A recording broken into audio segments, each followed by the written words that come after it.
Hello အားလုံးပဲမင်္ဂလာပါ Guy Wish မှာကြည့်စလိုက်ပါတယ်ဒီနေ့ကတော့ကျွန်တော်အရန်ကြိုက်တဲ့ Bloppina ဦးကိုအုံနုနဲ့ပေါင်းတဲ့ဟာကိုလုပ်ပြမှာပဲဖြစ်ပါတယ်Bloppina ဆိုလို့ရှိရင်ကျွန်တော်အရန်ကြိုက်တယ်ပေါ့နော်ဘယ်နှမှာပဲတွေ့အစိမ်းကိုအများကြီးဝယ်လေးရှိတယ်အခုထိုင်းမှာကျတော့တိတ်မတွေ့ရဘူးသူတို့ဒီမုံအချိုလုပ်ပြီးသားပဲကျွန်တော်တွေ့ရတယ်ဒါပေမဲ့အဲ့ဒါကိုကျွန်တော်မကြိုက်ဘူးအရန်ချိုတယ်စားလို့မရဘူးပေါ့နော်Bloppina ဆိုလို့ရှိရင်ကျွန်တော်စီမှာဆိုလို့ရှိရင်ပြုတ်တာအုံနုနဲ့ပေါင်းတာပြီးလို့ရှိရင်ချစ်ပြီးတော့ကြော်တာမျိုးပေါ့နော်အဲ့လိုမျိုးလုပ်တဲ့ဟာပြီးတော့ဒီမုံအထုပ်လေးလုပ်တဲ့ဟာအကုန်လုံးကိုကြိုက်တာငယ်တွေကအရန်ကိုကြိုက်တာအခုလက်ဒါဒီကက်ချနာပူတွေသွားတော့ပေါ့နော်ဒါ Bloppina တွေ့လို့ဒါဝယ်ခဲ့တာဖြစ်ပါတယ်3ကီလိုဝယ်ခဲ့တာပေါ့နော်အဲ့ဒါစားလာကုန်တော့မယ်အခုနည်းနည်းပဲရှိတော့တယ်အဲ့ဒါလေးကိုကျွန်တော်အုံလုံးနဲ့ပေါင်းတဲ့ဟာကိုလုပ်ပြမှာပဲဖြစ်ပါတယ်ဒါကတော့အခုပြုတ်မယ်ဒါ Bloppina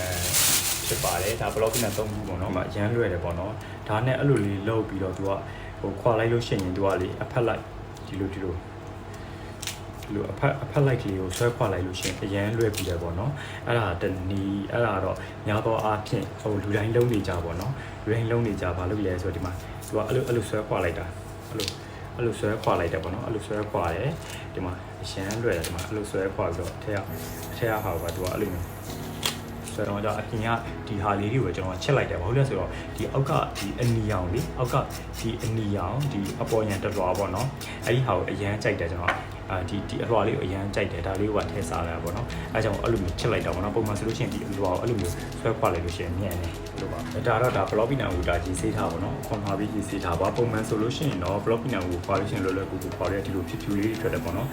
ကျွန်တော်ကကျတော့ဒီအပြင်ကအကြံခဲ့တဲ့ဒီတစ်လွှာပေါ့နော်ဒီပန်းရောင်အဲ့ဒီအလွှာလေးကိုကျွန်တော်ကြိုက်တယ်အဲ့ဒီအတွက်ကြောင့်ဒီဟာလေးကိုခြံခဲ့ပြီးတော့ခွာပေါ့နော်အခုစပြီးတော့အုံနုနဲ့စပြီးတော့ချက်မယ်ပေါ့နော်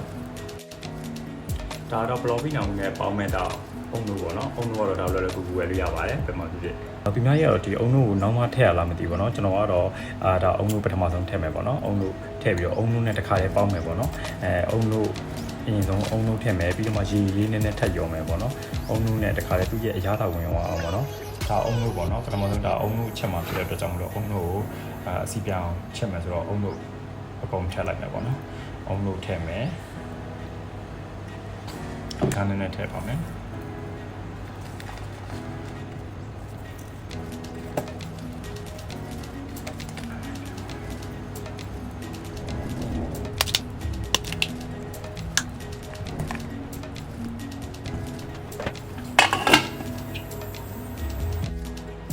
Bloppina ဒါ3ကီလိုဝယ်လာတာတော့ဒါစားလို့မလောက်ဘူးဖြစ်နေတာပေါ့နော်ဘယ်လောက်ကြိုက်လဲဆိုတော့အဲ့ဒါအိမ်မှာဆိုလို့ရှိရင်လည်းအဲ့လိုပဲ channel မှာဆိုလို့ရှိရင်လည်း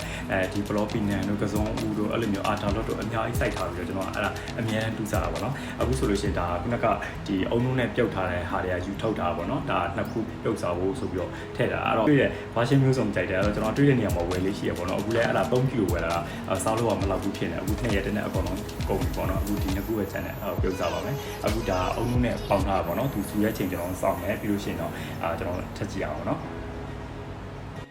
သူကအဲ့လိုမျိုးဒီလိုမျိုးဖွင့်ပြီးတော့မှွေပေးရတယ်ပေါ့နော်မဟုတ်လို့ရှိရင်ဘာလို့လဲဆိုတော့သူကအုံနုဆိုတော့လေအပြင်ကိုသူကအဲ့လိုမျိုးစူတက်ပြီးတော့ဒီအမြှောက်ကြီးကြတတ်တယ်ပေါ့နော်အဲ့လိုအမြှောက်တက်ခံနေဆိုလို့ရှိရင်နည်းနည်းလေးထပ်ပြီးတော့မှွေပေးပါမယ်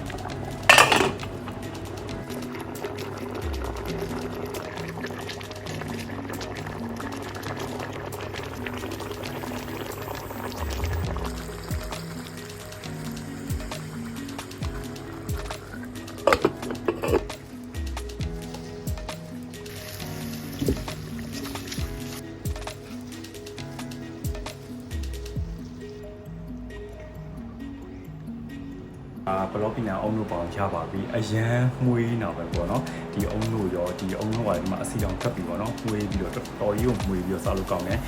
အယောင်ကြီးကတော့နည်းနည်းလေးဟိုနီနီလေးဖြစ်သွားတယ်ပေါ့နော်ကျွန်တော်ဒီအပြင်ကအဖက်လေးတွေကကျွန်တော်မခွာပဲထားလိုက်လို့ပုံမှန်ဆိုလို့ရှိရင်တော့ဒီလိုဖြူလေးနဲ့အရန်စားလို့ကောင်းတယ်ပေါ့နော်ဖြူလေးပေါ့နော်ဒီရဲ့အယောင်လေးကတော့အရန်စားလို့ကောင်းတယ်အခုဒီမှာအုံနုကလည်းမှွေးနေရပဲတော်မိုက်တယ်မျက်စကုပ်ကိုငငယ်တယ်မွေးတောက်ဘောလို့ရအဖြစ်နေကြိုက်ကဒီရဲ့ကြော်မှာနဲလိုက်ရှော့ယူလာရပါတော့တောက်ပေါ်မျက်စကုပ်ကို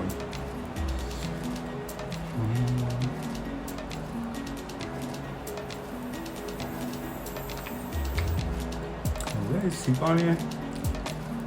โอเคအောင်းတော့လည်းငါပုတ်ကိုမပိတ်ချတဲ့လိုက်တော့မှအောက်စီကိုဖြေပြီးအောင်းတော့ထဲကိုအလုံးဝိုင်းထဲတောက်သွားထဲကိုအောင်းတော့ဝိုင်း